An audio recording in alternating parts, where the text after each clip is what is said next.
আপনি কেন একজন ম্যাজিস্ট্রেট হবেন বা বিসিএস দিয়ে কেন প্রশাসন ক্যাডারে আসতে চান নির্বাহী ম্যাজিস্ট্রেট হিসেবে, সেই সম্পর্কে আসলে আজকে আলোচনা করব। আপনার যে পছন্দ থাকে ম্যাজিস্ট্রেট হওয়া বা বিসিএস প্রশাসন ক্যাডারে জয়েন করা, তো আজকের ভিডিওটা মূলত আপনার জন্য। না টেনে পুরোপুরি দেখবেন, এর সুযোগ সুবিধা আমি সবকিছু আপনাদের সামনে পেশ করব। প্রথমে আসি পোস্টিং নিয়ে। আপনি যখন একজন ম্যাজিস্ট্রেট হিসেবে জয়েন করবেন, মানে সহকারী কমিশনার হিসেবে নিয়োগের পর এই পদে কর্মজীবন শুরু হবে আপনার, এবং সাধারণত উপজেলা বা জেলা প্রশাসকের কার্যালয়ে আপনি কর্মরত থাকবেন। তারপরে আপনি হয়ে যাবেন ইউএনও বা উপজেলা নির্বাহী অফিসার। উপজেলা পর্যায়ে সর্বোচ্চ নির্বাহী কর্মকর্তা হচ্ছে ইউএনও।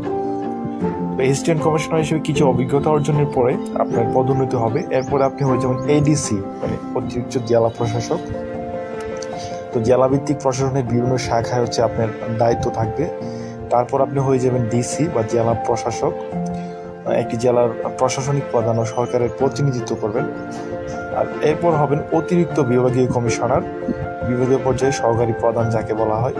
এরপর হবেন বিভাগীয় কমিশনার, ডিভিশনাল কমিশনার, বিভাগীয় প্রশাসনের প্রধান ও গুরুত্বপূর্ণ পদ এটা। তো এই মাঠ পর্যায়ে। এরপরে সচিবালয়ে যদি পোস্টিং হয় আপনার, তাহলে আপনি অ্যাসিস্ট্যান্ট সেক্রেটারি বা সহকারী সচিব হিসেবে আপনি জয়েন করবেন মন্ত্রণালয় বা বিভাগে। সরকারি সচিব কিছুদিন কাজ করবেন বা কাজ করে পোস্টিং হতে পারে। এরপর উপসচিব হবেন, এরপরে যুগ্ম সচিব হবেন, তারপর অতিরিক্ত সচিব, এরপরে সচিব, এরপরে সিনিয়র সচিব হিসাবে আপনি পদায়িত থাকবেন। বিশেষ কিছু অভিজ্ঞতা দক্ষতা অর্জন করবেন। বিভিন্ন সময় আপনার অন্যান্য জায়গায় পোস্টিং হতে পারে, যেমন প্রধানমন্ত্রীর কার্যালয়ে পোস্টিং হতে পারে, বিভিন্ন প্রকল্প পরিচালকের কার্যালয় হতে পারে, বাংলাদেশ সচিবালয় বা বাংলাদেশ সেক্রেটারিয়েট হতে পারে, বিশেষ দূতাবাসে হতে পারে, আন্তর্জাতিক সংস্থা যেমন UN, united nations, world bank, এগুলোতে হতে পারে, প্রশিক্ষণ ইনস্টিটিউট, এনআইএলজি, জাতীয় স্থানীয় সরকার institute, BPATC, Bangladesh public administration training centre. মানে আপনার চাকরিতে অনেক ভেরিয়েশন থাকবে আপনি যখন প্রশাসন ক্যাডারে জয়েন করবেন। আসলে এই প্রশাসন ক্যাডারে জয়েন করার অনেক কারণ থাকতে পারে।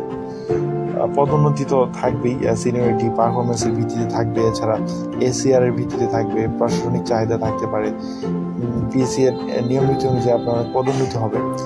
এখন আসেন আমরা চলে যাই প্রশাসন ক্যাডারে আসলে কি কি সুবিধা থাকতে পারে। এক নম্বর দেশের জন্য কাজ করার সুযোগ থাকতে পারে, যেমন প্রশাসন ক্যাডারে সরাসরি নীতি নির্ধারণ, বাস্তবায়ন ও জনসেবা কার্যক্রমে যুক্ত থাকে। মাঠ পর্যায়ে কাজ করতে হয়, সাধারণত দেশের মানুষের জীবন মান উন্নয়নে সরাসরি অবদান রাখা যায়।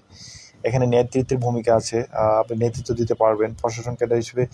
আপনি যখন উপজেলা নির্বাহী অফিসার, জেলা প্রশাসক বা ডিসি থাকবেন, কিংবা সচিব পর্যায়ে নেতৃত্বের দায়িত্ব পালন করতে পারবেন, তখন পেশাগত সম্মান ও মর্যাদা তো আছেই। আপনার অনেক মর্যাদা থাকবে, সমাজে উচ্চ মর্যাদা থাকবে, সম্মান থাকবে, সরকারের প্রতিনিধিত্ব করার সুযোগ থাকতেছে, বৈচিত্র্যময় কর্মক্ষেত্র থাকবে। প্রশাসনিক ক্যাডারে একঘেয়েমি নেই, কখনো মাঠ প্রশাসনে থাকবেন আপনি, আবার কখনো মন্ত্রণালয়ে থাকবেন, কখনো উন্নয়ন প্রকল্পে কাজ করার সুযোগ থাকে। এরপরে দক্ষতা ও ক্যারিয়ার গ্রোথ তো অনেক ভালো।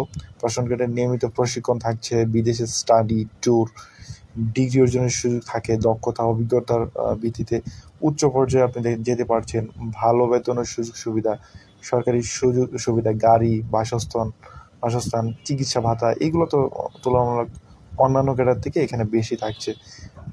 আর সমাজ পরিবর্তনের হাতিয়ার হিসেবে আপনি কাজ করতে পারেন। আপনি চাইলে দুর্নীতি প্রতিরোধ করতে পারেন, শিক্ষার উন্নয়ন করতে পারেন, নারী অধিকার প্রতিষ্ঠাতে সামাজিক গুরুত্বপূর্ণ ক্ষেত্রে অবদান রাখতে পারেন। মানে প্রশাসন ক্যাডারে অনেক অনেক বেশি সুবিধা আছে অন্যান্য ক্যাডার থেকে। আপনি এটা বলে শেষ করা যাবে না।